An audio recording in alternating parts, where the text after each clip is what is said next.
Hello ಗೆಳೆಯರಿ, ನಮ್ಮ ಲಾಯ್ಕ್ಸ್ ಪ್ರಸ್ತುತಪಡಿಸುತ್ತಿರುವ ಕನ್ನಡದಲ್ಲಿ ದೈನಂದಿನ ಸುದ್ದಿ ವಿಶ್ಲೇಷಣೆಗೆ ತಮಗೆಲ್ಲರಿಗೂ ಸ್ವಾಗತ.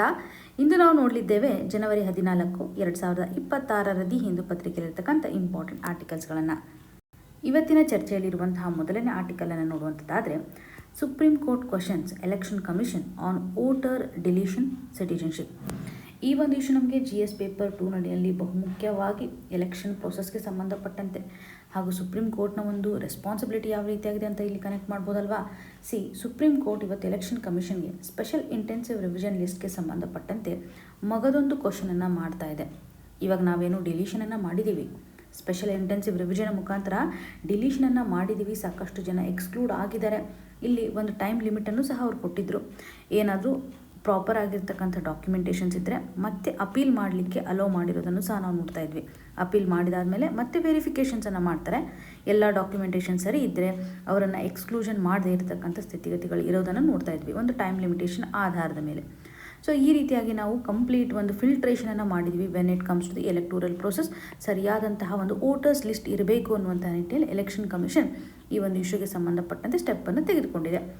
ಎಕ್ಸಾಮಿನೇಷನಲ್ಲಿ ನಾವು ರೀಸೆಂಟಾಗಿ KA ಕಂಡಕ್ಟ್ ಮಾಡಿರುವಂಥ ಪೇಪರನ್ನು ನೋಡಿದಾಗ ಒಂದು ಕ್ವಶನ್ ಬಂದಿತ್ತು ಸ್ಪೆಷಲ್ ಇಂಟೆನ್ಸಿವ್ ರಿವಿಷನ್ಗೆ ಸಂಬಂಧಪಟ್ಟಂತೆ. ಈ ಒಂದು ಕ್ವಶನನ್ನು ಅಟೆಂಡ್ ಮಾಡೋಕ್ಕೆ ಟ್ರೈ ಮಾಡೋಣ. ಇಲ್ಲಿ ನೋಡಿ 4 ಸ್ಟೇಟ್ಮೆಂಟ್ಸ್ಗಳನ್ನು ಕೊಟ್ಟಿದ್ದಾರೆ when it comes to the special intensive revision. ಇಲ್ಲಿ ಇನ್ಕರೆಕ್ಟ್ ಸ್ಟೇಟ್ಮೆಂಟನ್ನು ಕೇಳಿದ್ದಾರೆ.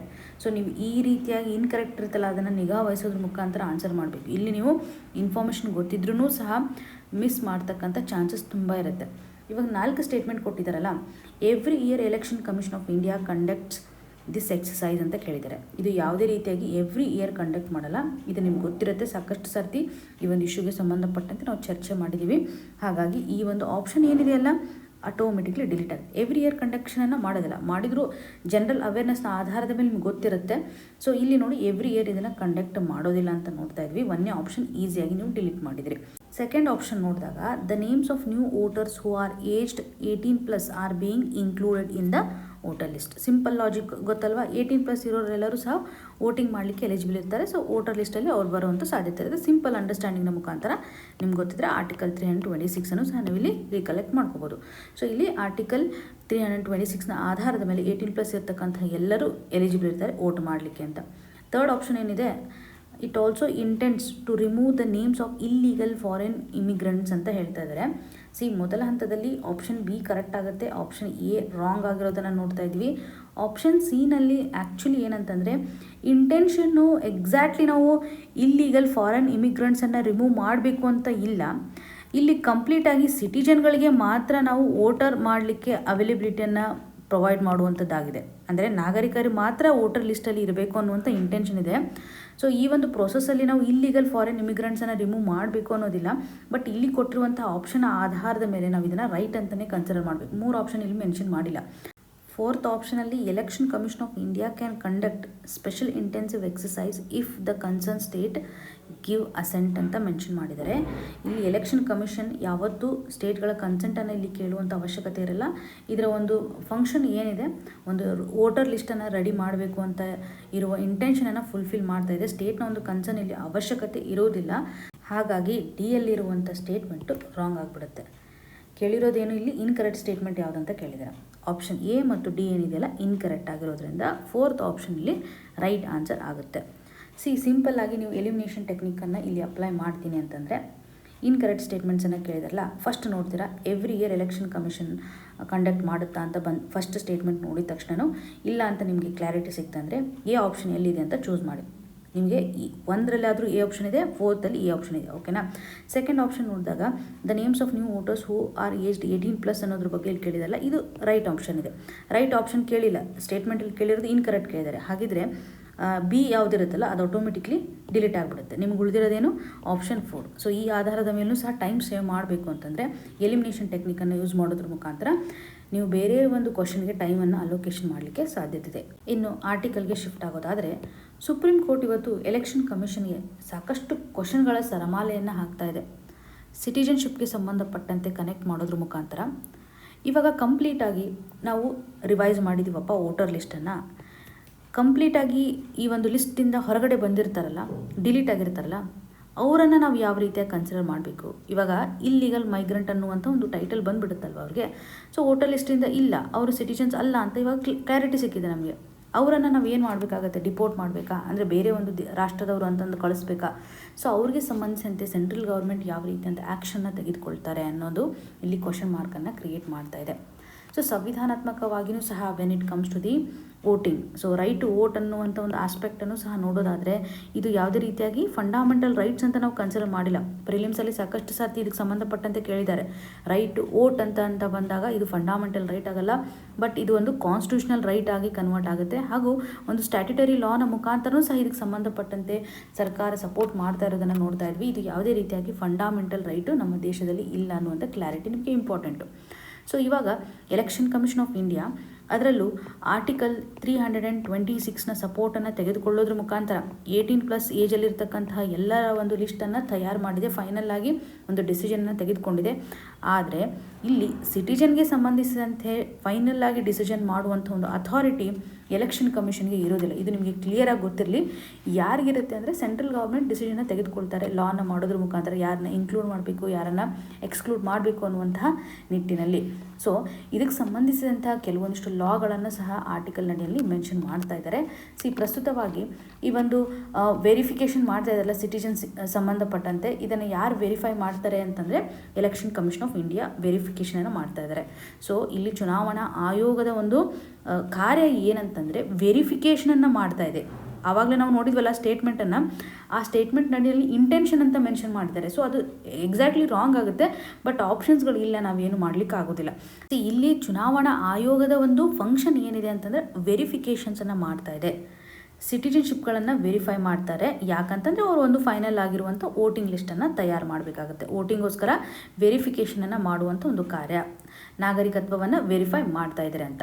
ಫೈನಲ್ ಆಗಿ ಅವರು ನಾಗರಿಕರು ಹೌದು ಅಲ್ವೋ ಅಂತ ಡಿಸಿಷನನ್ನು ತೆಗೆದುಕೊಳ್ತಾ ಇರೋದು ಯಾರಂತಂದರೆ ಸೆಂಟ್ರಲ್ ಗೌರ್ಮೆಂಟ್ ತೆಗೆದುಕೊಳ್ಳುತ್ತೆ. ಹಾಗೂ ಇವಾಗ ಯಾರು ಅಲ್ಲ ಅಂತ ಫೈನಲ್ ಲಿಸ್ಟಲ್ಲಿ ಬಂದಿದ್ದಾರಲ್ಲ, ಇಲ್ಲದೇ ಇರೋರನ್ನು ಡಿಪೋರ್ಟ್ ಮಾಡಬೇಕಲ್ಲ, ಬೇರೆ ಒಂದು ರಾಷ್ಟ್ರಕ್ಕೆ ಕಳಿಸ್ಬೇಕಲ್ಲ. ಈಗ ನಮ್ಮ ರಾಷ್ಟ್ರಕ್ಕೆ ನೀವು ಬಿಲಾಂಗ್ ಆಗಲ್ಲ, ನಾಗರಿಕತ್ವವನ್ನು ಹೊಂದಿಲ್ಲ, ಅವರನ್ನು ಡಿಪೋರ್ಟ್ ಮಾಡಬೇಕು ಅಂತಂದರೆ ಯಾರಿಗೆ ಅಧಿಕಾರ ಇರುತ್ತೆ ಅಂತಂದರೆ ಸೆಂಟ್ರಲ್ ಗೌರ್ಮೆಂಟ್ಗೆ. ಎಸ್, ಸೆಂಟ್ರಲ್ ಗೌರ್ಮೆಂಟೇ ಇದಕ್ಕೆ ರೆಸ್ಪಾನ್ಸಿಬಲ್ ಆಗಿರ್ತಕ್ಕಂಥ ಅಥಾರಿಟಿ ಅಂತ ಹೇಳ್ಬೋದು. ಸೆಂಟ್ರಲ್ ಗೌರ್ಮೆಂಟ್ ಮಾತ್ರ ಮಾಡಲಿಕ್ಕೆ ಸಾಧ್ಯತೆ ಇದೆ ಅನ್ನುವಂಥದ್ದನ್ನು.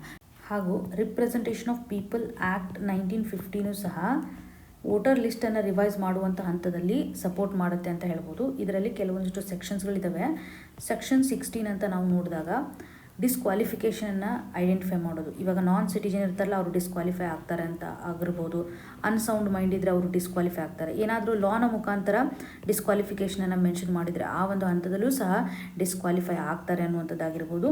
ಹಾಗೂ ಸೆಕ್ಷನ್ 19 ಮೆನ್ಷನ್ ಮಾಡಿದ್ದಾರೆ, ಭಾರತೀಯರು ಎಲ್ಲರೂ 18+ ಇರತಕ್ಕಂಥವ್ರು ರಿಜಿಸ್ಟ್ರೇಷನನ್ನು ಮಾಡ್ಕೋಬೋದು when it comes to the election process. So ಈ ಒಂದು ಹಂತದಲ್ಲಿ ಆರ್ಟಿಕಲ್ 326ಗೆ ಸಪೋರ್ಟ್ ಆಗುವಂತೆಯೂ ಸಹ ರಿಪ್ರೆಸೆಂಟೇಷನ್ ಆಫ್ ಪೀಪಲ್ ಆ್ಯಕ್ಟ್ ನಡಿನಲ್ಲಿರುವ ಪರ್ಪಸಸ್ಗಳನ್ನು ನಾವು ಮೆನ್ಷನ್ ಮಾಡಬಹುದು.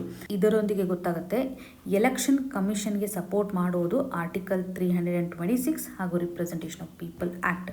ಈ ಒಂದು ರಿಪ್ರೆಸೆಂಟೇಷನ್ ಪೀಪಲ್ ಆ್ಯಕ್ಟ್ ನಡಿನಲ್ಲೇ ಒಂದು ಫ್ರೇಮ್ವರ್ಕನ್ನು ನೋಡ್ತೇವೆ. ಪ್ರೊಸೀಜರಲ್ ರೂಲ್ಸನ್ನು ನೋಡ್ಬೋದು. ರಿಜಿಸ್ಟ್ರೇಷನ್ ಆಫ್ ಎಲೆಕ್ಟೋರಲ್ ರೂಲ್ಸ್ ಅಂತ 1960. ಈ ಒಂದು ರೂಲ್ಸ್ ನಡಿನಲ್ಲಿ ನಾವು ಸ್ಪೆಷಲ್ ಇಂಟೆನ್ಸಿವ್ ರಿವಿಷನನ್ನು ಮಾಡ್ತಾ ಇದ್ದೀವಾ ಆಗಿರ್ಬೋದು, ಅಥವಾ ಇವಾಗ ERO ಅಂತ ನೋಡ್ತೀವಲ್ವಾ, ಎಲೆಕ್ಟೋರಲ್ ರಿಜಿಸ್ಟ್ರೇಷನ್ ಆಫೀಸರ್ಸ್ನ ಒಂದು ಕಾರ್ಯವನ್ನು ಮೆನ್ಷನ್ ಮಾಡಿರೋದಾಗಿ ನೋಡ್ತಾ ಇದ್ದೀವಿ. ಸೊ ಇವರ ಒಂದು ಫಂಕ್ಷನ್ ಏನಿರುತ್ತೆ ಅಂತಂದರೆ ಸರಿಯಾದಂಥ ಒಂದು ಎನ್ಕ್ವೈರಿ ಮಾಡ್ತಾರೆ. ಎಲೆಕ್ಟೋರಲ್ ರೋಲಲ್ಲಿ ನೇಮನ್ನು ಡಿಲೀಟ್ ಮಾಡ್ತಕ್ಕಂಥ ಒಂದು ಪವರನ್ನು ಇವರು ಹೊಂದಿರ್ತಾರೆ. ಸೊ ಇಲ್ಲಿ ಪ್ರೊಸೀಜರನ್ನು ಅವ್ರು ಫಾಲೋ ಮಾಡ್ತಾ ಇದ್ದಾರೆ ಅನ್ನೋದು ಅಷ್ಟೇ. ಓಕೆ, ಸೊ ಇವ್ರಿಗೆ ಎಲಿಜಿಬಿಲಿಟಿಗೆ ಸಂಬಂಧಪಟ್ಟಂತೆ ಒಂದು ಡಿಸಿಷನನ್ನು ತೆಗೆದುಕೊಳ್ಳಿಕ್ಕೆ ಒಂದು ಲಿಮಿಟೆಡ್ ಆಗಿರ್ತಕ್ಕಂಥ ಪವರ್ ಇರುತ್ತೆ ಅಂತಲೇ ಹೇಳ್ಬೋದು. ಆದರೆ ಪ್ರಸ್ತುತವಾಗಿ ನಾಗರಿಕತ್ವಕ್ಕೆ ಸಂಬಂಧಪಟ್ಟಂಥ ಕ್ವಶನ್ ಮಾರ್ಕು ಕ್ರಿಯೇಟ್ ಆಗಿದೆ. ಇದೊಂದು ಬಿಗ್ಗೆಸ್ಟ್ ಚಾಲೆಂಜ್ ಅಂತಲೇ ಹೇಳ್ಬೋದು. ನಿಯರ್ಲಿ 6.5 crore ನೇಮನ್ನು ಇವಾಗ ಸೆಕೆಂಡ್ ಫೇಸಲ್ಲಿ ರಿಮೂವ್ ಮಾಡಿರೋದನ್ನು ನೋಡ್ತಾ ಇದ್ವಿ. ಇದರಿಂದ ಡೆಫಿನೆಟ್ಲಿ ಒಂದು ಕ್ವಶನ್ ಮಾರ್ಕ್ ಕ್ರಿಯೇಟ್ ಆಗಿತ್ತಲ್ಲ, ಅವರನ್ನು ಏನು ಮಾಡಬೇಕು ನಾವು, ನೆಕ್ಸ್ಟ್ ಪ್ರೊಸೀಜರ್ ಏನು ಅಂತ ಕ್ವಶನ್ ಮಾರ್ಕನ್ನು ಇವಾಗ ನಮ್ಮ ಜುಡಿಷಿಯರಿ ಸಿಸ್ಟಮ್ ಮಾಡ್ತಾ ಇದೆ ಅನ್ನುವಂಥ ಒಂದು ಕ್ಲಾರಿಟಿ ನಮಗೆ ಇಲ್ಲಿ ಇಂಪಾರ್ಟೆಂಟ್. ಇಲ್ಲಿ ನಿಮಗೊಂದು ಸಿಂಪಲ್ ಕ್ವಶನನ್ನು ಕೇಳುವಂಥದ್ದಾದರೆ, ಸಿಟಿಜನ್ಶಿಪ್ಗೆ ಸಂಬಂಧಪಟ್ಟಂತೆ ಓಕೆ, ನಾವು ಸಿಟಿಜನ್ಶಿಪ್ ರಿಲೇಟೆಡ್ ಇರುವಂತೆ ಯಾವ ಲಿಸ್ಟಲ್ಲಿ ನೋಡ್ತೇವೆ ಅಥವಾ ಯಾವ ರೀತಿ ಅಂತ ಶೆಡ್ಯೂಲಲ್ಲಿ ಮೆನ್ಷನ್ ಮಾಡಿದ್ದಾರೆ ಅನ್ನೋದನ್ನು ಕಮೆಂಟ್ ಸೆಕ್ಷನಲ್ಲಿ ಮೆನ್ಷನ್ ಮಾಡಿ. ಇನ್ನು ಮುಂದಿನ ಆರ್ಟಿಕಲ್ಗೆ ಶಿಫ್ಟ್ ಆಗೋದಾದರೆ, quick commerce platforms to stop 10 minute service. ಈ ಒಂದು ಇಶ್ಯೂ ನಮಗೆ GS ಪೇಪರ್ 2 ನಡಿಯಲ್ಲಿ ಗವರ್ನೆನ್ಸ್ ಆಸ್ಪೆಕ್ಟಲ್ಲಿ, GS ಪೇಪರ್ 3 ಅಂತ ಬಂದಾಗ ಗಿಗ್ ಎಕಾನಮಿ ಹಾಗೂ ವರ್ಕ್ಫೋರ್ಸ್ಗೆ ಸಂಬಂಧಪಟ್ಟಂಥ ಚಾಲೆಂಜಸಲ್ಲಿ ಸಹಕಾರಿಯಾಗುತ್ತೆ. ಸೊ ಈ ಒಂದು ಆರ್ಟಿಕಲಲ್ಲಿ ಇಶ್ಯೂ ಏನಿದೆ, ಕ್ವಿಕ್ ಕಾಮರ್ಸ್ ಪ್ಲ್ಯಾಟ್ಫಾರ್ಮ್ಸ್ಗಳು ಏನು ಮಾಡ್ತಾ ಇದೆ, 10 ಮಿನಿಟ್ ಸರ್ವಿಸನ್ನು ಪ್ರೊವೈಡ್ ಮಾಡ್ತೀವಿ ಅನ್ನುವಂಥ ಒಂದು ಪ್ರಾಮಿಸನ್ನು ವಿತ್ಡ್ರಾ ಮಾಡ್ಕೊಳ್ತಾ ಇದ್ದಾರೆ. ಸೊ ಕಂಪ್ಲೀಟಾಗಿ ಅದನ್ನು ರಿಮೂವ್ ಮಾಡ್ತಾರೆ ಅಂತ. ಬಿಕಾಸ್ ಇವಾಗ ಲೇಬರ್ ಮಿನಿಸ್ಟ್ರಿ ಈ ಒಂದು ಇಶ್ಯೂಗೆ ಸಂಬಂಧಪಟ್ಟಂತೆ ಅಡ್ರೆಸ್ ಮಾಡಿದೆ ಅಂತ ಹೇಳ್ಬೋದು. ಯಾಕೆಂದರೆ ಡಿಸೆಂಬರ್ 31ನೇ ತಾರೀಕಿನಂದು ನ್ಯಾಷನಲ್ ಲೆವೆಲಲ್ಲಿ ಒಂದು ಗಿಗ್ ವರ್ಕರ್ ರಿಲೇಟೆಡ್ ಇರುವಂಥ ಸ್ಟ್ರೈಕನ್ನು ಮಾಡುವಂಥ ಹಂತದಲ್ಲಿ ಇಲ್ಲಿ ಸಾಕಷ್ಟು ಕಂಪ್ಲೇಂಟ್ಸ್ಗಳನ್ನು ನಾವು ನೋಡಿದ್ವಿ. ಯಾಕೆ ಸ್ಟ್ರೈಕ್ ಮಾಡಿದ್ರು, ಆಕ್ಸಿಡೆಂಟ್ ಆಗುತ್ತೆ, ಸ್ಟ್ರೆಸ್ ಕ್ರಿಯೇಟ್ ಆಗ್ತಾ ಇದೆ, ಹೆಲ್ತ್ ಇಶ್ಯೂಸ್ಗಳಿದ್ದಾವೆ, ಇವೆಲ್ಲವನ್ನು ಅಡ್ರೆಸ್ ಮಾಡುವಂಥ ನಿಟ್ಟಿನಲ್ಲಿ ಒಂದು ಟೈಮ್ ಬೌಂಡ್ ರಿಲೇಟೆಡ್ ಇರುವಂಥ ಡೆಲಿವರಿಗೆ ಸಂಬಂಧಪಟ್ಟಂತೆ ನಾವು ನೋಡ್ತಾ ಇದ್ದೀವಿ. ಸೊ ಇಲ್ಲಿ ನೋಡಿ ಇದರ ಸಿಗ್ನಿಫಿಕೆನ್ಸ್ ಏನಿದೆ, ವರ್ಕರ್ಗೆ ಸಂಬಂಧಪಟ್ಟಂಥ ಒಂದು ಸೇಫ್ಟಿಯನ್ನು ಒದಗಿಸ್ಬೇಕಲ್ವಾ. ಇವರು ಸೇಫಾಗಿ ಇವತ್ತಿರೋದ್ರಿಂದ ಮಾತ್ರ ನಮ್ಮ ಒಂದು ಎಕನಾಮಿಗೂ ಸಹ ಸರಿಯಾದಂಥ ಒಂದು ಕಾಂಟ್ರಿಬ್ಯೂಷನ್ ಸಿಗುತ್ತೆ. ಸೊ ಇವರ ಒಂದು ಸೇಫ್ಟಿ ಆಗಿರ್ಬೋದು ಅಥವಾ ವೆಲ್ಫೇರ್ಗೆ ಸಂಬಂಧಪಟ್ಟಂಥ ಆಸ್ಪೆಕ್ಟನ್ನು ನಾವು ನೋಡಬೇಕಾಗುತ್ತೆ. ಸೊ 10 ಮಿನಿಟ್ಸ್ ಮಾಡೆಲನ್ನು ರಿಮೂವ್ ಮಾಡೋದ್ರ ಮುಖಾಂತರ ಸಾಕಷ್ಟು ಬೆನಿಫಿಟ್ ಇದೆ. ಇವಾಗ ನೋಡಿ 10 ಮಿನಿಟ್ಸ್ ಮಾಡೆಲ್ ಏನಾದರೂ ಇತ್ತಂತಂದರೆ ಇದು ಏನು ಆಫರ್ ಮಾಡುತ್ತೆ, ರ್ಯಾಶ್ ಆಗಿರುವಂಥ ಡ್ರೈವಿಂಗನ್ನು ಅವ್ರು ಮಾಡಬೇಕಾಗತ್ತೆ, ರೋಡ್ ಆಕ್ಸಿಡೆಂಟ್ ಆಗುವಂಥ ಸಾಧ್ಯತೆ ಇರುತ್ತೆ. ಸಾಕಷ್ಟು ಈ ಒಂದು ಝೊಮ್ಯಾಟೋದಲ್ಲಿ ಸ್ವಿಗ್ಗಿಯಲ್ಲಿ ಹೋಗ್ತಕ್ಕಂತಹ ಡೆಲಿವರಿ ಬಾಯ್ಸ್ಗಳು ಏನು ಮಾಡ್ತಾರೆ ಅಂದರೆ ಸಿಗ್ನಲ್ಸ್ಗಳನ್ನು ಜಂಪ್ ಮಾಡುವಂಥದ್ದು ನಾವು ಅಬ್ಸರ್ವ್ ಮಾಡಿರ್ತೀವಿ. ಸೊ ಇದನ್ನು ನೋಡಿದಾಗ ಅವ್ರಿಗೆ ಎಷ್ಟರ ಮಟ್ಟಿಗೆ ಮೆಂಟಲ್ ಸ್ಟ್ರೆಸ್ಸಲ್ಲಿ ಅಥವಾ ಫಿಸಿಕಲ್ ಸ್ಟ್ರೆಸ್ಸಲ್ಲಿ ಇರ್ತಾರೆ. ಲಾಸ್ಗಳನ್ನು ಬ್ರೇಕ್ ಮಾಡೋದ್ರ ಮುಖಾಂತರ ಇಮಿಡಿಯೇಟಾಗಿ 10 ಮಿನಿಟ್ಸ್ ಡೆಲಿವರಿ ರೀಚ್ ಮಾಡಬೇಕು ಅನ್ನುವಂತಹ ನಿಟ್ಟಿನಲ್ಲಿ. ಸೊ ಹಾಗಾಗಿ ಇವಾಗ ನಾವು ಗ್ರೋತನ್ನು ಒಳಗೊಂಡಂತಹ ಅಥವಾ ವೆಲ್ಫೇರಿಸ್ಟಿಕ್ ಕಂಡೀಷನ್ಸನ್ನು ತೋರಿಸ್ಬೇಕು ಅನ್ನುವಂಥ ಆಧಾರದ ಮೇಲೆ ಸರ್ಕಾರ ಒಂದು ಮಾಡೆಲನ್ನು ಬದಲಾವಣೆ ಮಾಡ್ತಾ ಇದೆ ಅಂತಲೇ ಹೇಳ್ಬೋದು. ಸೊ ಇಲ್ಲಿ ನಮಗೆ ಎಕ್ಸಾಮಿನೇಷನ್ ಪರ್ಸ್ಪೆಕ್ಟಿವಲ್ಲಿ ಗಿಗ್ ವರ್ಕರ್ಸ್ ಅಂತಂದರೆ ತುಂಬ ಇಂಪಾರ್ಟೆಂಟ್ ಆಗುತ್ತೆ. ಗಿಗ್ ವರ್ಕರ್ಸ್ಗಳು ನಮ್ಮ ಒಂದು ಸ್ಟೇಟ್ ಎಕಾನಮಿಗೆ ಸಾಕಷ್ಟು ಕಾಂಟ್ರಿಬ್ಯೂಷನನ್ನು ಮಾಡ್ತಾ ಇದ್ದಾರೆ. ಲಾಸ್ ವೈಸ್ ನೋಡಿದಾಗ ನಾವು ಸಪ್ರೇಟಾಗಿ ಒಂದು ಟ್ರೆಡಿಷ್ನಲ್ ಲೇಬರ್ ಲಾಸ್ ನಡಿಯಲ್ಲಿ ಅವರನ್ನು ಹೆಚ್ಚು ಕವರ್ ಮಾಡದೇ ಇರುವಂಥದ್ದಾಗಿ ನೋಡ್ತಾ ಇದ್ದೀವಿ. ಬಟ್ ಅವ್ರಿಗೆ ಸಂಬಂಧಿಸಿದಂಥ ಒಂದು ಫಂಡನ್ನು ಅಲೋಕೇಟ್ ಮಾಡ್ತಾ ಇದ್ದಾರೆ when it comes to their safety ಅಥವಾ ಏನಾದರೂ ಆಕ್ಸಿಡೆಂಟ್ ಆದರೆ ಅವ್ರಿಗೆ ಬೇಕಾಗಿರುವಂಥ ವೆಲ್ಫೇರಿಸ್ಟಿಕ್ ಫಂಡನ್ನು ಸಹ ಡೆವಲಪ್ ಮಾಡ್ತಾ ಇದ್ದಾರೆ. ಸೊ ಇದೆಲ್ಲ ಒಂದು ಎಕ್ಸಿಕ್ಯೂಷನ್ ಲೆವೆಲಲ್ಲಿ ಇದೆ. But when it comes to the legislation part ಅಂದಾಗ ಅವರನ್ನು ಜಾಸ್ತಿ ಇನ್ಕ್ಲೂಡ್ ಮಾಡಬೇಕು ಅನ್ನುವಂಥ ಒಂದು ಚರ್ಚೆನೂ ಸಹ ಇಲ್ಲಿದೆ ಅಂತ ಹೇಳ್ಬೋದು. ಇಲ್ಲಿ ಈ ಕಾಮರ್ಸ್ನ ಒಂದು ಕನ್ಸಿಡರೇಷನ್ ಏನಿದೆ ಅಂತಂದರೆ, ಈ ಮೊದಲು ಅವರು 10 ಮಿನಿಟ್ಸ್ ಅನ್ನುವಂಥ ಒಂದು ಕಂಟೆಕ್ಸ್ಟನ್ನು ಯೂಸ್ ಮಾಡ್ತಾ ಇದ್ದಾರಲ್ಲ, ಅದನ್ನು ರಿಮೂವ್ ಮಾಡೋದ್ರ ಮುಖಾಂತರ ಒಂದು ನ್ಯೂಟ್ರಲ್ ಮೆಸೇಜಿಂಗನ್ನು ಪ್ರೊವೈಡ್ ಮಾಡಬೇಕು ಅನ್ನುವಂಥದ್ದಾಗಿ. ಫಾರ್ ಎಕ್ಸಾಂಪಲ್ ಇವಾಗ ಡೆಲಿವರಿ ಆ್ಯಟ್ ಡೋರ್ ಸ್ಟೆಪ್ ಅಂತ ಸಿಂಪಲ್ ಆಗಿ ಇಡುವಂಥದ್ದು. ಸೊ ಇದರಿಂದ 10 ಮಿನಿಟ್ಸ್ ಅಂತಕ್ಕಂಥ ಒಂದು ಡೆಲಿವರಿ ಟೈಟಲನ್ನೇ ಅವರು ರಿಮೂವ್ ಮಾಡ್ತಾ ಇದ್ದಾರೆ. ಬಿಕಾಸ್ ಅವರ ಒಂದು ಕನ್ಸರ್ನ್ ಏನಂತಂದರೆ ಪ್ರೆಷರನ್ನು ಕ್ರಿಯೇಟ್ ಮಾಡಬೇಕು ಅನ್ನೋಂಥದ್ದೇನಿಲ್ಲ, ಒಂದು ಬ್ರ್ಯಾಂಡಿಂಗ್ನ ಆಧಾರದ ಮೇಲೆ ಯೂಸ್ ಮಾಡ್ತಿದ್ರು ಅಂತ. ಸಂವಿಧಾನಾತ್ಮಕವಾಗಿ ನಾವು ಕನೆಕ್ಟ್ ಮಾಡುವಂಥದ್ದಾದರೆ ಆರ್ಟಿಕಲ್ 21 ನಾವಿಲ್ಲಿ ನೋಡ್ಬೋದು. ರೈಟ್ ಟು ಲೈಫ್ಗೆ ಸಂಬಂಧಪಟ್ಟಂತೆ ಇದು ಡಿಸ್ಕಷನನ್ನು ಮಾಡುತ್ತೆ. ಅವರ ಒಂದು ವರ್ಕಿಂಗ್ ಕಂಡೀಷನನ್ನು ನಾವು ಎನ್ಶೋರ್ ಮಾಡುವಂಥದ್ದಾಗಲಿ, ಅವರ ಒಂದು ಹೆಲ್ತ್ಗೆ ಸಂಬಂಧಪಟ್ಟಂತೆ, ಡಿಗ್ನಿಟಿಗೆ ಸಂಬಂಧಪಟ್ಟಂತೆ ಪ್ರೊಟೆಕ್ಷನ್ ಮಾಡೋದು ತುಂಬ ಇಂಪಾರ್ಟೆಂಟು ಅನ್ನೋದನ್ನು ಆರ್ಟಿಕಲ್ 21 ಅಡಿನಲ್ಲಿ ಕನ್ಸಿಡರ್ ಮಾಡ್ಬೋದು. ಫಂಡಮೆಂಟಲ್ ರೈಟ್ಸಲ್ಲಿರುವಂಥ ಆರ್ಟಿಕಲನ್ನು ಕನೆಕ್ಟ್ ಮಾಡೋದು. ಹಾಗೆ DPSP ನಡಿಯಲ್ಲಿರುವಂಥ ಆರ್ಟಿಕಲನ್ನು ನೋಡೋದಾದರೆ ವರ್ಕರ್ ಕಂಡೀಷನ್ಗೆ ಸಂಬಂಧಿಸಿದಂತೆ ಆರ್ಟಿಕಲ್ 39 ನೋಡ್ಬೋದಲ್ವಾ. 39 ಸಬ್ ಕ್ಲಾಸ್ ಇನಲ್ಲಿ ವರ್ಕರ್ಗಳ ಒಂದು ಹೆಲ್ತ್ ಪ್ರೊಟೆಕ್ಷನ್ ಆಧಾರದ ಮೇಲೆ ನಾವು ಕನೆಕ್ಟ್ ಮಾಡ್ತೀವಿ. ಹೆಲ್ತ್ ರಿಲೇಟೆಡ್ ಇರುವಂಥ ಒಂದು ಪ್ರೊಟೆಕ್ಷನನ್ನು ಮೆನ್ಷನ್ ಮಾಡುತ್ತೆ. ಹಾಗೂ ಆರ್ಟಿಕಲ್ 42 ಅಂತ ತೆಗೆದುಕೊಂಡಾಗ ಹ್ಯೂಮನ್ ಕಂಡೀಷನ್ ಫಾರ್ ವರ್ಕ್ ಅನ್ನುವಂಥದ್ದಾಗಿ ಮೆನ್ಷನ್ ಮಾಡಿದ್ದಾರೆ. ಸೊ ಇವೆಲ್ಲವೂ ಸಹ ವರ್ಕರ್ ರಿಲೇಟೆಡ್ ಇರುವಂಥ ಪ್ರೊಟೆಕ್ಷನನ್ನು ತರುವಂಥ ಹಂತದಲ್ಲಿ ಒಂದು ಪಾಲಿಸಿನೂ ಸಹ ಡಿಸಿಷನ್ನ ತೆಗೆದುಕೊಳ್ಳುವಂಥ ಸಂದರ್ಭದಲ್ಲಿ ಗೈಡನ್ನು ಮಾಡುತ್ತೆ ಅಂತ ಹೇಳ್ಬೋದು. DPSPಗಳು ಯಾವುದೇ ರೀತಿಯಾಗಿ ಜಸ್ಟಿಸೇಬಲ್ ಇಲ್ಲ, ಓಕೆ. ಆದರೆ ಫಂಡಮೆಂಟಲ್ ರೈಟ್ಸ್ ಏನಿರುತ್ತಲ್ಲ, ಇದು ಜಸ್ಟಿಸೇಬಲ್ ಕಂಡೀಷನನ್ನು ತೋರಿಸುತ್ತೆ. ಇದು ಕ್ಲಿಯರ್ ಡಿಫರೆನ್ಸ್ ನಿಮ್ಗೆ ಗೊತ್ತಿದೆ ಅಲ್ವಾ. ಸೊ ಇವಾಗ ಪಾಲಿಸಿ ಒಂದು ಡಿಸಿಷನ್ ತೆಗೆದುಕೊಳ್ಬೇಕು ಅಂತಂದರೆ ವರ್ಕರ್ ರಿಲೇಟೆಡ್ ಇರುವಂತೆಯೂ ಸಹ ನಾವು ಫೋಕಸ್ ಮಾಡಬೇಕು ಅಂತ. ಬಿಕಾಸ್ ವೆಲ್ಫೇರಿಸ್ಟಿಕ್ ಸ್ಟೇಟ್ ಅಂತ ಬಂದಾಗ DPSPಗಳು ಒಂದು ಡೈರೆಕ್ಟರ್ ಆಗಿ ಆ್ಯಕ್ಟ್ ಮಾಡ್ತಾ ಇದೆ ಅನ್ನುವಂಥ ಒಂದು ಕ್ಲಾರಿಟಿನ ನಾವಿಲ್ಲಿ ತೆಗೆದುಕೊಳ್ಬೋದು. ಇನ್ನು ಲೇಬರ್ ಲಾಸ್ ನಡಿಯಲ್ಲಿ ಅವ್ರಿಗೆ ಯಾವ ರೀತಿ ಅಂತ ಪ್ರೊಟೆಕ್ಷನ್ ಇದೆ ಅಲ್ವಾ. ಇವಾಗ ಲೇಬರ್ ಕೋಡ್ ನಡಿಯಲ್ಲಿ ಪ್ರಸ್ತುತವಾಗಿ ಸೋಷಿಯಲ್ ಸೆಕ್ಯೂರಿಟಿ ರಿಲೇಟೆಡ್ ಇರುವಂಥ ಕೋಡ್ ಇದೆಯಲ್ಲ, 2020 ಸೋಷಿಯಲ್ ಸೆಕ್ಯೂರಿಟಿ ಕೋಡ್ ನಡಿನಲ್ಲಿ ಗಿಗ್ ವರ್ಕರ್ಗೆ ಸಂಬಂಧಪಟ್ಟಂತೆ ಅಥವಾ ಪ್ಲ್ಯಾಟ್ಫಾರ್ಮ್ ವರ್ಕರ್ಗೆ ಸಂಬಂಧಪಟ್ಟಂತೆ ರಿಕಗ್ನೈಸೇಷನನ್ನು ಮಾಡಿದ್ದಾರೆ. ಸೋಷಿಯಲ್ ಸೆಕ್ಯೂರಿಟಿ ಸ್ಕೀಮ್ ನಡಿಯಲ್ಲಿ ಅವ್ರಿಗೆ ಇನ್ಕ್ಲೂಡ್ ಮಾಡಿರೋದಾಗಿ ನಾವು ನೋಡ್ತಾ ಇದ್ದೀವಿ. ಆದರೆ ಇದರಿಂದ ಅವ್ರ ಬೆನಿಫಿಟನ್ನು ತೆಗೆದುಕೊಳ್ಬೇಕು ಅಂತಂದರೆ ಅಲ್ಲೂ ಸಹ ಕೆಲವೊಂದಿಷ್ಟು ಅಲ್ಗಾರಿದಮ್ಗೆ ಸಂಬಂಧಪಟ್ಟಂಥ ಇಶ್ಯೂಸ್ಗಳಿದ್ದಾವೆ. ಟೈಮ್ಲೈನ್ನ ಆಧಾರದ ಮೇಲೆ ಸ್ವಲ್ಪ ಪ್ರಾಬ್ಲಮೆಟಿಕ್ ಇದೆ ಅಂತಲೇ ಹೇಳ್ಬೋದು. ಬಿಕಾಸ್ ಅವರು ಎಷ್ಟು ಮಟ್ಟಿಗೆ ವರ್ಕನ್ನು ಮಾಡ್ತಾಯಿದ್ರೆ ಅಂತ ಅಪ್ಡೇಷನನ್ನು ಕೊಟ್ಟಾಗ ಏನಾದರೂ ತೊಂದರೆ ಆಗಿರುವಂಥ ಸಂದರ್ಭದಲ್ಲಿ ಅವರು ಬೆನಿಫಿಟನ್ನು ತೆಗೆದುಕೊಳ್ಬೋದು.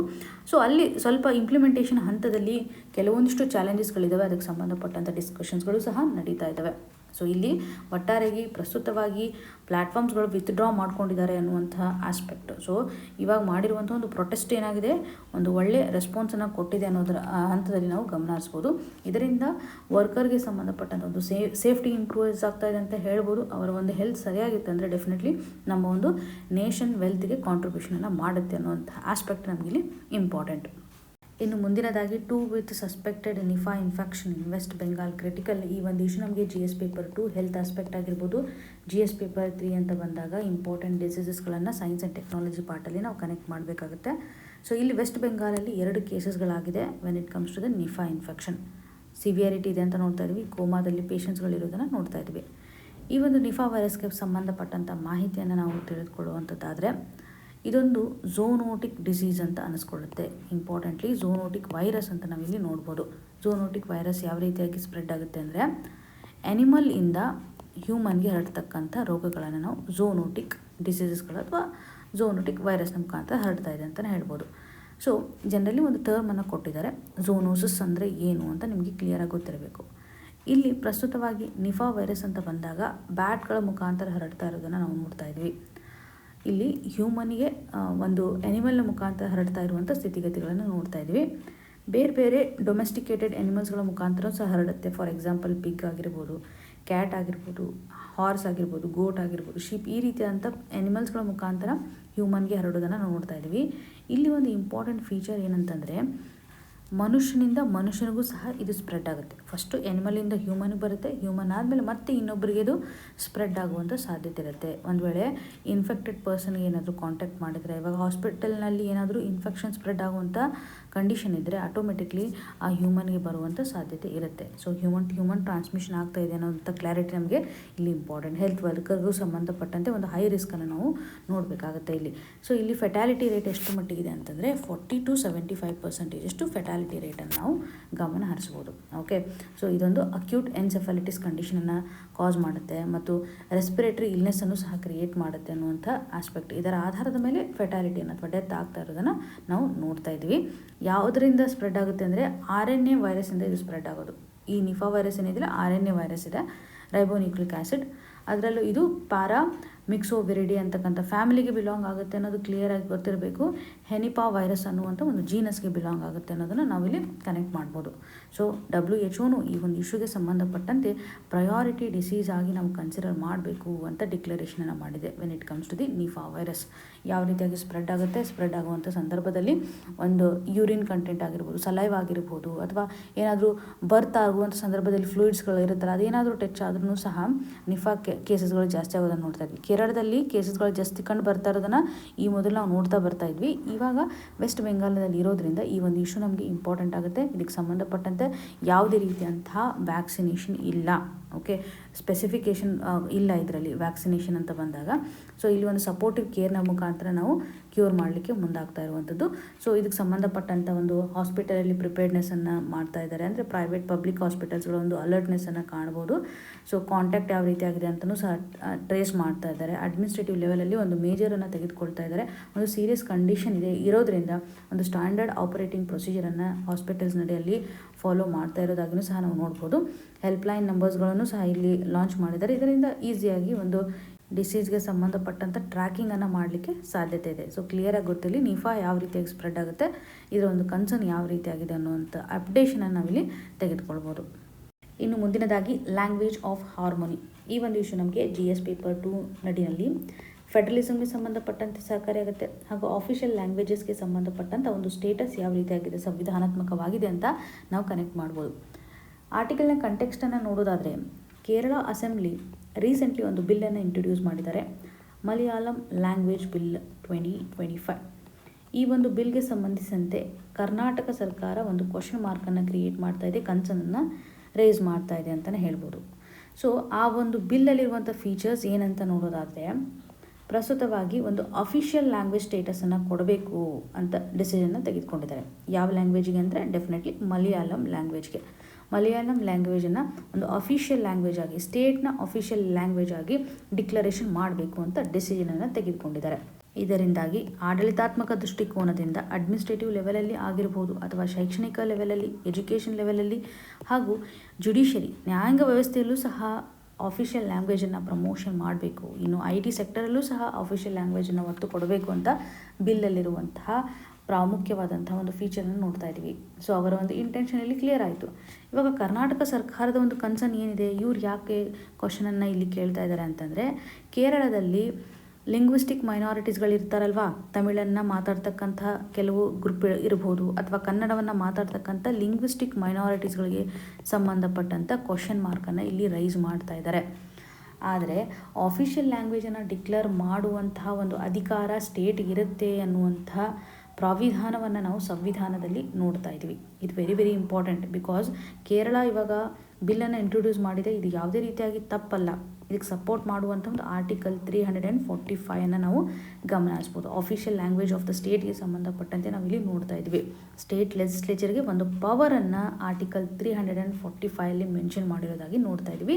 ಸ್ಟೇಟ್ ಏನು ಮಾಡ್ಬೋದು, ಆಫಿಷಿಯಲ್ ಲ್ಯಾಂಗ್ವೇಜನ್ನು ಡಿಕ್ಲೇರ್ ಮಾಡಲಿಕ್ಕೆ ಸಾಧ್ಯತೆ ಇದೆ. ಹಾಗಾಗಿ ಮಲಯಾಳಮನ್ನು ಆಫಿಷಿಯಲ್ ಲ್ಯಾಂಗ್ವೇಜ್ ಆಗಿ ಮಾಡ್ತಾ ಇರುವಂಥ ಒಂದು ಸ್ಟೆಪ್ಪು ಸಂವಿಧಾನಾತ್ಮಕವಾಗಿ ಸರಿ ಇದೆ. ಇವಾಗ ನಮ್ಮ ಸಂವಿಧಾನದಲ್ಲಿ ಈ ಒಂದು ಮೈನಾರಿಟಿ ಲ್ಯಾಂಗ್ವೇಜ್ಗೆ ಸಂಬಂಧಿಸಿದಂತೆ ಪ್ರೊಟೆಕ್ಷನ್ ಮಾಡಲಿಕ್ಕೆ ಆರ್ಟಿಕಲ್ 29 ಇದೆ.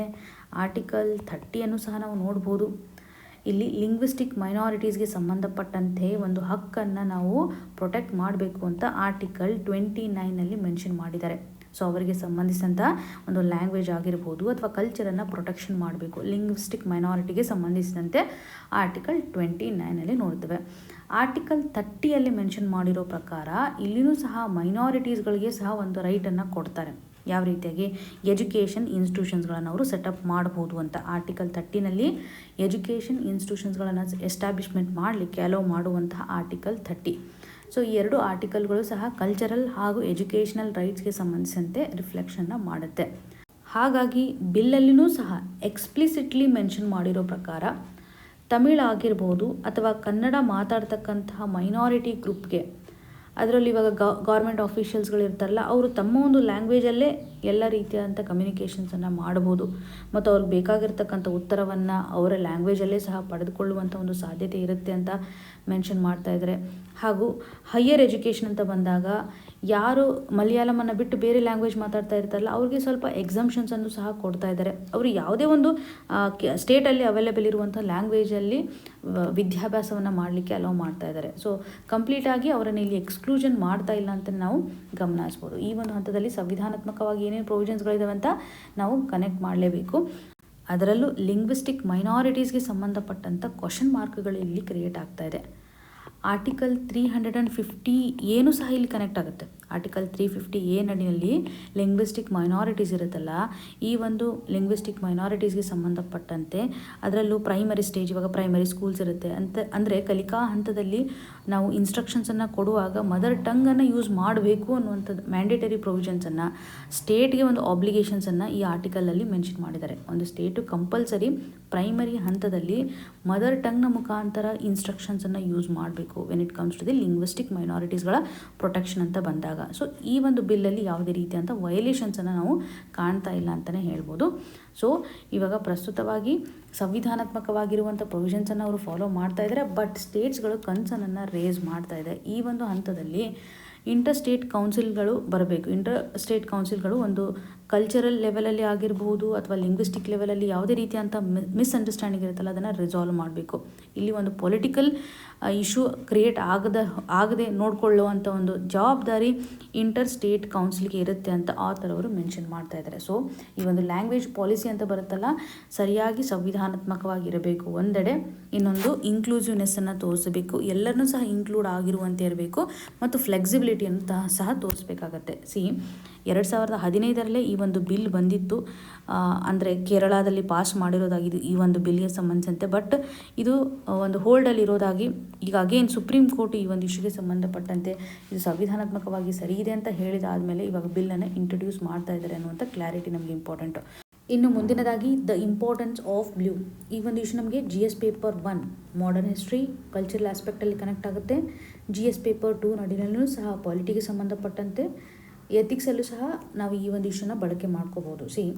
ಇಂಪಾರ್ಟೆನ್ಸ್ ಆಫ್ ಬ್ಲೂ ಕಲರೇಷನ್ಗೆ ಸಂಬಂಧಪಟ್ಟಂತಹ ಒಂದು ಆಸ್ಪೆಕ್ಟನ್ನು ಕೊಟ್ಟಿದ್ದಾರೆ. ನಮ್ಮ ಒಂದು ಹಿಸ್ಟ್ರಿಯನ್ನು ನಾವು ಕನೆಕ್ಟ್ ಮಾಡಿದ್ದೇ ಆದರೆ ಯಾವ ರೀತಿಯಾಗಿ ಬ್ಲೂ ಕಲರೇಷನ್ನ ಒಂದು ಇಂಪಾರ್ಟೆನ್ಸನ್ನು ನೋಡ್ತಾ ಇದ್ವಿ, ಇದರ ಒಂದು ಸಿಂಬಾಲ್ ಯಾವ ರೀತಿಯಾಗಿದೆ ಅಂತ ಆಥರ್ ಅವರು ಎಂಫಸಿಸ್ ಮಾಡ್ತಾ ಇದ್ದಾರೆ. ಸೊ TM ಕೃಷ್ಣ ಅವರ ಒಂದು ಬುಕ್ ಇದೆ, ದ ಇಂಪಾರ್ಟೆನ್ಸ್ ಆಫ್ ಬ್ಲೂ ಅಂತ. ಈ ಒಂದು ಬುಕ್ನ ಆಧಾರದ ಮೇಲೆ ಯಾವ ರೀತಿಯಾದಂಥ ಇಂಪಾರ್ಟೆನ್ಸನ್ನು ಮೆನ್ಷನ್ ಮಾಡ್ತಾ ಇದ್ದಾರೆ ಅಂತಂದರೆ, ಈ ಒಂದು ಬ್ಲೂ ಕಲರೇಷನ್ ರೆಸಿಸ್ಟೆನ್ಸ್ಗೆ ಸಂಬಂಧಪಟ್ಟಂಥ ರಿಫ್ಲೆಕ್ಷನನ್ನು ಮಾಡುತ್ತೆ, ಮಾರ್ಜಿನಲೈಸ್ಡ್ ಸೆಕ್ಷನ್ಗೆ ಸಂಬಂಧಿಸಿದಂಥ ಒಂದು ಕನ್ಸರ್ನನ್ನು ವ್ಯಕ್ತಪಡಿಸ್ತಾ ಇದೆ, ಹಾಗೂ ಈಕ್ವಾಲಿಟಿಗೆ ಸಂಬಂಧಿಸಿದಂತೆ ಮೆನ್ಷನ್ ಮಾಡ್ತಾ ಇದೆ, ಕಾನ್ಸ್ಟಿಟ್ಯೂಷನಲ್ ಮೊರಾಲಿಟಿಗೆ ರಿಲೇಟೆಡ್ ಇರುವಂತೆಯೂ ಸಹ ಇದು ಮೆನ್ಷನ್ ಮಾಡ್ತಾ ಇದೆ ಅಂತ ಆಥರ್ ಅವರು ಹೇಳ್ತಾ ಇದ್ದಾರೆ. ಪ್ರಪ್ರಥಮವಾಗಿ ಇಂಡಿಗೋ ರಿಲೇಟೆಡ್ ಇರುವಂಥ ಒಂದು ರಿವೋಲ್ಟನ್ನೇ ನಾವು ನೋಡೋದಾದರೆ 1859ನಲ್ಲಿ ಬೆಂಗಾಲಲ್ಲಿ ಆಗಿರುವಂಥ ಈ ಒಂದು ರಿವೋಲ್ಟ್, ಪೀಸೆಂಟ್ಗಳು ಸಾಕಷ್ಟು ಫೈಟನ್ನು ಮಾಡಿದ್ದಾರೆ when it comes to the colonial system. ಈ ಒಂದು ಇಶ್ಯೂಗೆ ಸಂಬಂಧಿಸಿದಂತೆ ಇಂಡಿಗೋ ಪ್ಲಾಂಟೇಷನನ್ನು ನಾವು ನೋಡಿದಾಗ, ಅಥವಾ ಈ ಒಂದು ಕಲ್ಟಿವೇಷನ್ ಮಾಡಲೇಬೇಕು ಅಂತ ರೆಸ್ಟ್ರಿಕ್ಷನ್ಸನ್ನು ಹಾಕ್ತಾ ಇರೋದಾಗಿ ನಾವು ಗಮನಿಸ್ಬೋದು. ಈ ಒಂದು ಹಂತದಲ್ಲಿ ರಿಯಾಲಿಟಿ ನಾವು ನೋಡಿದಾಗ ಒಂದು ನಾನ್ ಕೋಆಪ್ರೇಷನ್ ಸ್ಥಿತಿಗತಿಗಳಿರೋದನ್ನು ನೋಡ್ತಾ ಇದ್ದೀವಿ. ರೆಸಿಸ್ಟೆನ್ಸ್ಗೆ ಸಂಬಂಧಿಸಿದಂತೆ ಗಮನಿಸ್ಬೋದು. ಸೆಲ್ಫ್ ಡಿಫೆನ್ಸ್ನ ಆಧಾರದ ಮೇಲೂ ಸಹ ಒಂದು ರೈತರ ಹೋರಾಟವನ್ನು ನಾವು ನೋಡ್ತಾ ಇದ್ದೀವಿ. ಇಂಡಿಗೋ ಒಂದು ಎಕ್ಸ್ಪ್ಲಾಯ್ಟೇಷನ್ ಕಂಡೀಷನನ್ನು ಕ್ರಿಯೇಟ್ ಆದ್ರೂ ಸಹ, ಅಂದರೆ ಇಲ್ಲಿ ನೋಡಿ ಬ್ಲೂ ಪ್ಲಾಂಟೇಷನ್ ಆಧಾರದ ಮೇಲೆ ನಾವು ನೋಡ್ತಾ ಇದ್ವಲ್ಲ, ಬ್ಲೂ ಕಲರೇಷನ್ಗೆ ಕನೆಕ್ಟ್ ಮಾಡಲಿಕ್ಕೆ ಟ್ರೈ ಮಾಡ್ತಾ ಇದ್ದಾರೆ. ಸೊ ಇದು ನಮಗೆ ಏನು ರಿಮೈಂಡ್ ಮಾಡುತ್ತೆ ಅಂತಂದರೆ, ಪ್ರಸ್ತುತವಾಗಿ ಒಂದು ಬ್ರಿಟಿಷ್ ಅಥಾರಿಟಿಗೆ ಸಂಬಂಧಿಸಿದಂತೆ ಅಥವಾ ನಮ್ಮ ಒಂದು ಫೈಟ್ ಏನಿದೆ ಅಲ್ಲ, ಅದರಲ್ಲೂ ಆ್ಯಂಟಿ ಕೊಲೋನಿಯಲ್ ಮೂಮೆಂಟ್ ಅಂತ ಬಂದಾಗ ಈ ಒಂದು ಬ್ಲೂ ಕಲರ್ ಸಿಂಬಲೈಸೇಷನನ್ನು ತೋರಿಸ್ತಾ ಇದೆ ಅಂತ, ಇಲ್ಲಿ ಒಂದು ರೆಸಿಸ್ಟೆನ್ಸನ್ನು ತೋರಿಸ್ತಾ ಇದೆ. ಅದರಲ್ಲೂ ಅಪ್ರೆಸ್ಡ್ ಕಂಡೀಷನನ್ನು ತಡೆಗಟ್ಟಲಿಕ್ಕೆ, ಅವರು ನಮ್ಮ ಮೇಲೆ ಚಲಾಯಿಸ್ತಾ ಇರ್ತಕ್ಕಂಥ ಅಧಿಕಾರವನ್ನು ತಡೆಗಟ್ಟಲಿಕ್ಕೆ ಅಂತಲೇ ಇದೊಂದು ಸಿಂಬಾಲಿಸಮ್ ಕಂಡೀಷನನ್ನು ತೋರಿಸ್ತಾ ಇದೆ. ಓಕೆ, ಹಾಗೂ 1917ರಲ್ಲಿ ನಡೆದಿರುವಂತಹ ಚಂಪಾರಣ್ಯ ಸತ್ಯಾಗ್ರಹನೂ ಸಹ ಇಂಡಿಗೋ ರಿಲೇಟೆಡ್ ಇರುವಂತೆ ಒಂದು ಸೊಲ್ಯೂಷನನ್ನು ಕೊಟ್ಟಿರೋದಾಗಿ ನಾವು ನೋಡ್ತಾ ಇದ್ವಿ. ಮಹಾತ್ಮ ಗಾಂಧೀಜಿಯವರು ಫಾರ್ ದ ಫಸ್ಟ್ ಟೈಮ್ ಸತ್ಯಾಗ್ರಹಕ್ಕೆ ಸಂಬಂಧಪಟ್ಟಂಥ ಎಕ್ಸ್ಪೆರಿಮೆಂಟನ್ನು ಸಹ ಇಲ್ಲಿ ಮಾಡಿದ್ದಾರೆ. ಪ್ರಿಲಿಮ್ಸ್ ಆಸ್ಪೆಕ್ಟಲ್ಲಿ ನೀವು ನೋಡ್ಬೋದು, ಇವಾಗ ರೀಸೆಂಟಾಗಿ ಎಕ್ಸಾಮಲ್ಲೇ ಮೆನ್ಷನ್ ಮಾಡಿರೋ ಪ್ರಕಾರ ಕ್ರೊನಾಲಜಿಯ ಆಧಾರದ ಮೇಲೆ ಕೇಳ್ತಾರೆ, ಇಂಪಾರ್ಟೆಂಟ್ ಇವೆಂಟ್ಸ್ಗಳನ್ನು ನಾವು ನೆನಪಿಟ್ಕೊಳ್ಳೇಬೇಕು. ಸೊ ಇಲ್ಲಿ ತಿಂಕತಿಯ ಸಿಸ್ಟಮ್ನ ಆಧಾರದ ಮೇಲೆ ನಾವು ಕನೆಕ್ಟ್ ಮಾಡುವಂಥದ್ದಾದರೆ, ತಿಂಕತಿಯ ಸಿಸ್ಟಮ್ ನಡೆಯಲ್ಲಿ ಫಾರ್ಮರ್ಸ್ಗಳು ತಮ್ಮ ಒಂದು ಲ್ಯಾಂಡಲ್ಲಿ 20 ಭಾಗವಾಗಿ ನಾವು ಮಾಡಿದರೆ ಅದರಲ್ಲಿ 3 ಭಾಗವನ್ನು ಕಂಪಲ್ಸರಿ ಇಂಡಿಗೋವನ್ನು ಬೆಳಿಲೇಬೇಕು ಅನ್ನುವಂಥದ್ದಾಗಿ, ಇಂಡಿಗೋ ಪ್ಲಾಂಟೇಷನ್ಗೆ ಸಂಬಂಧಪಟ್ಟಂತೆ ಪ್ರೈಸಸ್ ಕೊಲ್ಯಾಪ್ಸ್ ಆದ್ರೂ ಸಹ ಅವ್ರಿಗೆ ಯಾವುದೇ ರೀತಿಯಂಥ ಮಾರ್ಕೆಟ್ ಇಲ್ಲ ಅಂದ್ರೂ ಸಹ ಅವರು ಬೆಳಿಲೇಬೇಕು ಅನ್ನುವಂಥ ಒಂದು ಅಪ್ರೆಸ್ಡ್ ಆ್ಯಕ್ಷನನ್ನು ನಾವು ನೋಡ್ತಾ ಇದ್ವಿ. ಸೊ ಈ ಒಂದು ಹಂತದಲ್ಲಿ ಮಹಾತ್ಮ ಗಾಂಧೀಜಿಯವರ ಒಂದು ರೋಲನ್ನು ನಾವು ಗಮನ ಹರಿಸ್ಬೋದು. ಸೊ ಕೊಲೋನಿಯಲ್ ಅಥಾರಿಟಿಯನ್ನು ಪೀಸ್ಫುಲ್ಲಾಗಿ ಡೆಸ್ಟ್ರಾಯ್ ಮಾಡೋದ್ರಲ್ಲಿಯೂ ಸಹ ಇವರು ಮುಂದಾಗಿದ್ದಾರೆ. ಇಲ್ಲಿ ನಮ್ಗೆ ಗೊತ್ತಾಗುತ್ತೆ ಈ ಒಂದು ಇಂಡಿಗೋ ಬ್ಲೂ ಈ ಒಂದು ಹಂತದಲ್ಲಿ ಸಿವಿಲ್ ಡಿಸ್ಒಬಿಡಿಯನ್ಸ್ನ ಒಂದು ರಿಫ್ಲೆಕ್ಷನನ್ನು ಮಾಡ್ತಾ ಇದೆ. ಸಿವಿಲ್ ಡಿಸ್ಒಬಿಡಿಯನ್ಸ್ನ ಆಧಾರದ ಮೇಲೆ ಈ ಕಲರ್ ರಿಫ್ಲೆಕ್ಷನ್ ಮಾಡ್ತಾ ಇದೆ ಅಂತ. ಇದರಿಂದ ಗೊತ್ತಾಗುತ್ತೆ ನಮಗೆ ಒಂದು ಮಾಸ್ ಲೆವೆಲಲ್ಲಿ ಮೊಬಲೈಸೇಷನ್ ಮಾಡಲಿಕ್ಕೆ ಬ್ಲೂ ಕಲರೇಷನ್ ಸಹಕಾರಿಯಾಗಿದೆ. ಎಥಿಕಲ್ ರೆಸಿಸ್ಟೆನ್ಸನ್ನು ಸಹ ಇದು ತೋರಿಸ್ತಾ ಇದೆ ಅನ್ನುವಂಥ ಆಸ್ಪೆಕ್ಟನ್ನು ಆಥರ್ ಅವರು ಮೆನ್ಷನ್ ಮಾಡ್ತಾ ಇದ್ದಾರೆ. ಅಷ್ಟೇ ಅಲ್ಲದೆ ಅಂಬೇಡ್ಕರ್ ಅವರೂ ಸಹ ಬ್ಲೂ ಕಲರೇಷನ್ಗೆ ಹೆಚ್ಚು ಪ್ರಾಮುಖ್ಯತೆಯನ್ನು ಕೊಟ್ಟಿರೋದಾಗಿ ನೋಡ್ತಾ ಇದ್ದೀವಿ. ಪ್ರೊಟೆಸ್ಟಿಂದ ಹಿಡಿದ್ಬಿಟ್ಟು ಐಡೆಂಟಿಟಿ ತನೂ ಸಹ ಬ್ಲೂ ಕಲರ್ನ ಒಂದು ಕಾಂಟ್ರಿಬ್ಯೂಷನನ್ನು ಕಾಣಬಹುದು. ಅಂಬೇಡ್ಕರ್ ಅವರು ಇವತ್ತು ಬ್ಲೂ ಕಲರ್ ಸೂಟನ್ನು ಹಾಕೋತಾ ಇದ್ರು. ಸಂವಿಧಾನವನ್ನು ಹಿಡಿದುಕೊಂಡಿರ್ತಕ್ಕಂಥ ಸಂದರ್ಭದಲ್ಲಿ ಇದೊಂದು ಸಿಂಬಾಲ್ ಆಗಿ ರಿಪ್ರೆಸೆಂಟೇಟ್ ಮಾಡ್ತಾ ಇರೋದನ್ನು ನಾವು ಗಮನ ಹರಿಸ್ಬೋದು ಅಂತ. ಸೊ ಇಲ್ಲಿ ಬ್ಲೂ ಕಲರೇಷನ್ ಯಾವ ರೀತಿಯಾಗಿ ಎಲ್ಲ ಮಾರ್ಜಿನಲೈಸ್ಡ್ ಸೆಕ್ಷನ್ಸನ್ನು ಇದು ರಿಫ್ಲೆಕ್ಟ್ ಮಾಡುತ್ತೆ ಅನ್ನುವಂಥ ಎಕ್ಸಾಂಪಲನ್ನು ಕನೆಕ್ಟ್ ಮಾಡ್ಬೋದು. ಅಂಬೇಡ್ಕರ್ ಅವರು ಈ ಒಂದು ಕಲರೇಷನ್ಗೆ ಸಂಬಂಧಪಟ್ಟಂತೆ ಕೋಡನ್ನು ಹೇಳುವಂಥ ಸಂದರ್ಭದಲ್ಲಿ, ಇವಾಗ ಬ್ರಾಹ್ಮಿನ್ ಅಂತ ಬಂದಾಗ ವೈಟ್ ಕಲರೇಷನ್ ಜಸ್ಟ್ ಹೆಚ್ಚು ಪ್ರಾಮುಖ್ಯತೆಯನ್ನು ಕೊಡ್ತಾರೆ. ಕ್ಷತ್ರಿಯ ಅಂತ ಬಂದಾಗ ರೆಡ್ ಕಲರೇಷನ್ ಒಂದು ರಿಪ್ರೆಸೆಂಟೇಷನ್ ಇರುತ್ತೆ. ವೈಶ್ಯಾಸ್ ಅಂತ ಬಂದಾಗ ಯೆಲ್ಲೋ ಕಲರೇಷನ್ ಇರುತ್ತೆ. ಶೂದ್ರ ಅಂತ ಬಂದಾಗ ಬ್ಲ್ಯಾಕ್ ಅಥವಾ ಡಾರ್ಕ್ ಕಲರೇಷನನ್ನು ಯೂಸ್ ಮಾಡಿರುವಂಥದ್ದಾಗಿ ಗಮನ ಹರಿಸ್ಬೋದು. ಇದರೊಂದಿಗೆ ಆಂಥ್ರೋಪಾಲಜಿಸ್ಟ್ ಅವರ ಒಂದು ಇನ್ಸೈಟನ್ನು ನೋಡಿದಾಗ ಡಾರ್ಕ್ ಕಲರ್ ಅಥವಾ ಬ್ಲೂ ಕಲರೇಷನ್ ಏನಿದೆಯಲ್ಲ, ಗ್ಲೋಬಲ್ ಲೆವೆಲಲ್ಲಿ ಒಂದು ಇನ್ಫೀರಿಯಾರಿಟಿಯನ್ನು ಕ್ರಿಯೇಟ್ ಮಾಡ್ತಾ ಇರೋದಾಗಿ ಗಮನ ಹರಿಸ್ಬೋದು. ಮಾರ್ಜಿನಲೈಸ್ಡ್ ಲೇಬರ್ಗೆ ಸಂಬಂಧಪಟ್ಟಂಥ ರಿಫ್ಲೆಕ್ಷನನ್ನು ಮಾಡುತ್ತೆ ಅಂತ ಗ್ಲೋಬಲ್ ಲೆವೆಲಲ್ಲಿ ಒಂದು ಸ್ಕಾಲರ್ ಅವರ ಐಡೆಂಟಿಫಿಕೇಷನನ್ನು ಸಹ ಇಲ್ಲಿ ಮೆನ್ಷನ್ ಮಾಡ್ತಾ ಇದ್ದಾರೆ. ನಿಕ್ ಏಲೆನ್ ಅಂತಕ್ಕಂಥ ಒಬ್ಬ ವ್ಯಕ್ತಿ. ಓಕೆ, ಸೊ ಈ ಸ್ಕಾಲರ್ಸ್ಗಳ ರಿಫ್ಲೆಕ್ಷನ್ ಏನಿದೆ ಅಂತಂದರೆ ಆಂಥ್ರೋಪಾಲಜಿಸ್ಟ್ನ ಒಂದು ಇನ್ಸೈಟ್ ಆಗಿದೆ. ಇದು ಒಂದು ಮಾರ್ಜಿನಲೈಸ್ ಸೆಕ್ಷನನ್ನು ರಿಫ್ಲೆಕ್ಟ್ ಮಾಡುವಂಥ ಕಲರ್ ಆಗಿದೆ ಅನ್ನುವಂಥದ್ದಾಗಿ ನೋಡ್ಬೋದು. ಸೊ ಇಲ್ಲಿ ಒಂದು ಸೋಷಿಯಲ್ ಸ್ಟಿಗ್ಮಾವನ್ನು ರಿಫ್ಲೆಕ್ಟ್ ಮಾಡ್ತಾ ಇದೆ ಅಂತ ಗಮನ ಹರಿಸ್ಬೋದು. ಸೊ TM ಕೃಷ್ಣ ಅವರ ಒಂದು ಇಂಟರ್ಪ್ರಿಟೇಷನನ್ನು ನೋಡಿದಾಗ ದಲಿತ್ ಸ್ಟ್ರೆಂತ್ಗೆ ಸಂಬಂಧಪಟ್ಟಂಥ ಒಂದು ಸಿಂಬಾಲ್ ಆಗಿ ಆ್ಯಕ್ಟ್ ಮಾಡ್ತಾ ಇದೆ ಬ್ಲೂ ಕಲರೇಷನ್. ಹಾಗೂ ಸಂವಿಧಾನದಲ್ಲಿ ಮೆನ್ಷನ್ ಮಾಡಿರೋ ಪ್ರಕಾರ ಪೀಸ್ಫುಲ್ ಅಸೆಂಬಲ್ ಆಗಬೇಕು, ರೆಸಿಸ್ಟೆನ್ಸನ್ನು ಮಾಡಬೇಕು. ಇದೆಲ್ಲ ನಮ್ಮ ಒಂದು ಸಂವಿಧಾನದ ಸ್ಪಿರಿಟ್ ಆಗಿದೆ. ಈ ಒಂದು ಸ್ಪಿರಿಟನ್ನು ನಾವು ಇಲ್ಲಿ ಕಾಣ್ತಾ ಇದ್ದೀವಿ ಬ್ಲೂ ಕ್ಲರೇಷನ್ ಅಡಿನಲ್ಲಿ ಅಂತ ಸಂವಿಧಾನಾತ್ಮಕವಾಗಿ ಲಿಂಕನ್ನು ಇಲ್ಲಿ ಮಾಡ್ತಾ ಇದ್ದಾರೆ. ಈಕ್ವಾಲಿಟಿಯನ್ನು ಸಹ ಇದು ಎನ್ಶೋರ್ ಮಾಡ್ತಾ ಇದೆ. ಈಕ್ವಾಲಿಟಿ ಬಿಫೋರ್ ಲಾಗೆ ಸಂಬಂಧಪಟ್ಟಂತೆ ಸೋಷಿಯಲ್ ಜಸ್ಟಿಸನ್ನು ಇದು ಪ್ರೊವೈಡ್ ಮಾಡ್ತಾ ಇದೆ. ಮಾರ್ಜಿನಲೈಸ್ಡ್ ಸೆಕ್ಷನ್ನ ರಿಪ್ರೆಸೆಂಟೇಷನ್ ಮಾಡೋದ್ರ ಮುಖಾಂತರ. ಇವಾಗ ನಮ್ಮ ಇಂಡಿಯನ್ ಫ್ಲ್ಯಾಗನ್ನು ನೋಡಿದ್ರು, ಅಶೋಕ ಚಕ್ರ ಏನಿದೆಯಲ್ಲ ಅದು ನೇವಿ ಬ್ಲೂ ಕಲರೇಷನನ್ನು ನೋಡ್ತಾ ಇದೆ.